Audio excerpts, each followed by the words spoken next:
Secretary Llamas, so the other day I reposted itong pictures na nasa Twitter account ni Volodymyr Zelensky sa Malacanang, and very very moving itong mga yan, and I posted something about the warrior president or president warrior of Ukraine. So ang daming mga ang daming mga kababayan natin ay nag-respond at sabi nila clown president, comedian president, and then immediately doon sa baba ng comments nila, mayroon mga clown sa jet ski, mga picture ni Tatay Digong na, So it's like, speaking of, a president was more like a clown and a comedian that turned like a real president. So medyo napansin ko, maraming mga Kremlin boys, mga Putin lovers, fanboys dito sa Pilipinas. Hindi ko alam gaano ka-authentic yung iba, pero yung iba mukhang, yung tawag yata nila sa Soviet Union ay mga usual idiots, right? So, first of all, how big of a deal is Zelensky making like quick overnight coming to Manila just to thank BBM for agreeing to attend the Switzerland Summit for Peace over Ukraine later this month? First of all, what is your understanding of Zelensky? We talked about Raul Gandhi earlier. Yeah. This is a young leader. This is a former comedian who is like the Churchill of the West nowadays. What do you think about him? Well, una ay yung mga bumabanat dito na tinatawag mong pro-Putin, pro-Russia are basically mga pro-China.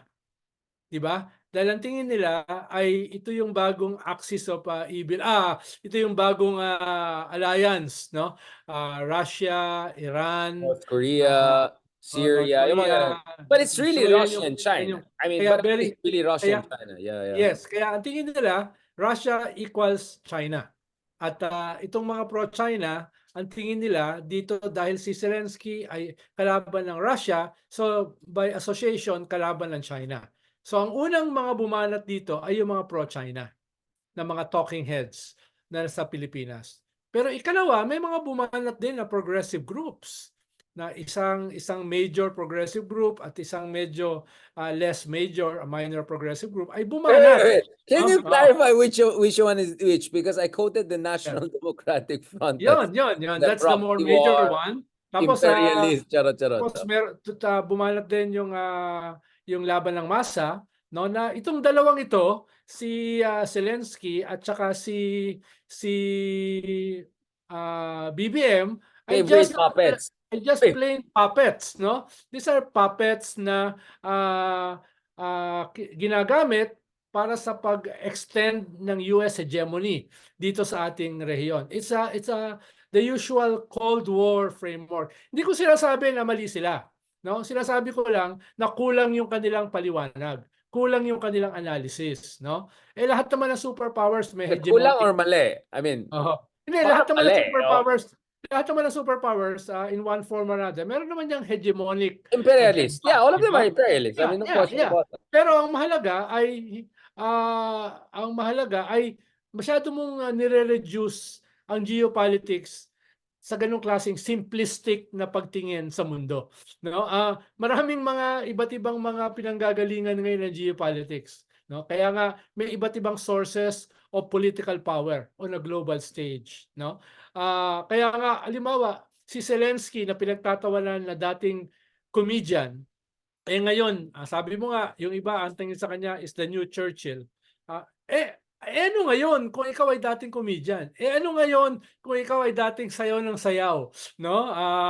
Ano ngayon kung ikaw ay clownish as a comedian? Dahil ang comedian naman dapat clownish, di ba? Actually, hindi siya clownish, very witty siya, di ba? He's a lawyer by training, by the way. Pero ano naman kung ganun yung iyong nakaraan, no? Ang mahalaga ay ano ka ngayon, di ba? Ang mahalaga ano ka ngayon, di ba? Ikaw ngayon almost overnight, naging global icon ka. Inaasahan ikaw ay tatakbong palayo sa Ukraine. You stayed. No? At yun yung naging defining moment. You stay with your family, even if there was a decapitation order. Yun yung ginawa mo. No?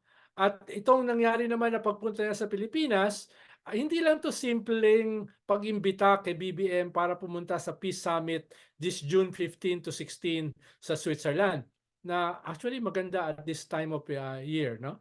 Ronald, you're an expert on European affairs. Yes, maganda ang Switzerland at that time. Pero mas malaking issue rito, kaya siya pumunta rito, kaya niya sinadya. Pwede naman niyang pinadala ng email eh. Pwede naman niyang pinadala ng emissary. Pero siya mismo ang pumunta. Bakit? Dahil napakahalaga ngayon sa Ukraine yung role ng China vis-a-vis Russia. No, na ang tingin nila ay malaking tulong yung China sa Russia at because of that dito sa gera laban sa Ukraine. Galit na galit si Zelensky sa China, specifically kay Xi Jinping. At nakita niya dito sa Shangri-La Forum na one of the few Asian leaders na nag-stand up against China is BBM, no? Kaya tingin ko talagang sinadya niya papunta rito. And Dahil Ronald, again, yeah. all due respect to Marcos, it's also giving fairness to the Philippines because even nung panahon ni Digong, and Secretary Manalo back then was the ambassador to the UN, we consistently voted in 5 different UN resolutions in favor of Ukraine. No other Southeast Asian country has done that. Only Japan and Korea have done that in entire Asia. Yes. So tatlo lang tayong bansa sa buong Asia na consistently stood by Ukraine throughout that year and so. Yung India, Yeah. nag-abstain, yung Emiratis, ganun. Even yung mga Indonesians, Singapore at first they imposed sanctions and then later they play. Pero Philippines consistent from even panahon ni Digong when Secretary Manalo was ambassador. So they know that. They remember that. I interviewed the Ukrainian ambassador before and they were very thankful and they took notice of that. Yes, but the Shangri-La Forum dramatized that in no uncertain terms. The Shangri-La Forum scaled that up as never before. Diba? Lalo na parating si Zelensky ron eh. Hindi lang sila nag-abot ni BBM. So, nabalitaan niya yan at yung sinasabi mo nga, yung background na yon ay malaking tulong. Pero, ngayon kasi galit na galit si Zelensky sa China. Ngayong moment na ito. Nung mga panahon na yon ay baka hindi pa siya ganun kagalit. Siya naging neutral din siya. Oo, dahil nasabi ng China, neutral siya. Diba? I'm not sure, nag-abstain yata siya sa botohan eh. Diba? Nag-abstain yung China.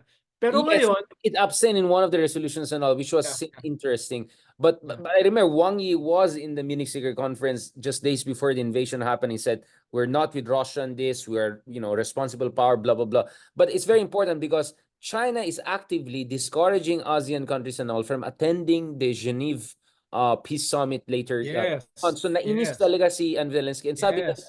bakit kayo nagpapatuta sa Russia? Ang laki niyong Yeah. bansa. Bakit kayo nakikinig sa Russia? Bakit kayo nagiging parang taga-utos ng Russia dito na nasisirain itong event na ito? Pero mas malaki ang suasion kasi ng China kesa sa Russia dun sa mga iniimbitahan na dumalo. At ngayon, mas klaro yung ebidensya, yung tulong ng China sa Russia dito sa gera with Ukraine. Dati, medyo natatakpan pa eh. No? Dati, limited lang sa pagbili ng oil ng Russia na ginagawa rin naman ng India.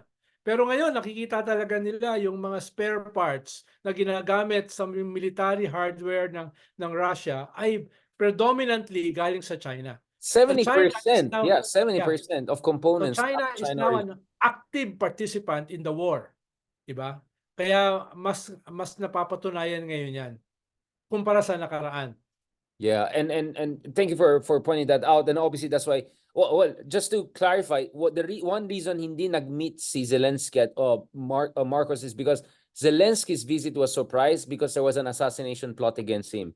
So even the people in Sharing Dialogue were not sure na he'll come. So bigla siyang lumitaw. By this time, Marcos already had some meetings and went back na. But still, inabol niya si Marcos all the way dito sa Pilipinas to have that meeting, etc. I hope he stayed more and then so that all of us could have conversation with him and all. Kasi parang isang media lang yata nag-interview sa kanya. But at Big R, nung papunta siya rito, ni-request ng Ukraine sa Philippine government ng news blackout, no? Ang problema, hindi ko naman alam. For security reasons again. Oo, for security. Hindi ko naman alam na may ganung request. So, sinabihan ko yung ilang mga media friends. Exactly. At yung ilan ay napagalitan. No? Kaya they have to take it down. Yung nilabas nila. They have to take it down. Except one recalcitrant media outlet. Ay, wag na natin pag-usapan mga ganun. Kaibigan na natin lahat mga yan nowadays.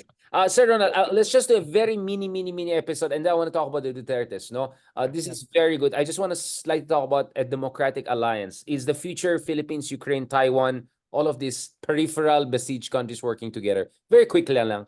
And let's talk about Duterte as our penultimate episode. Salamat po.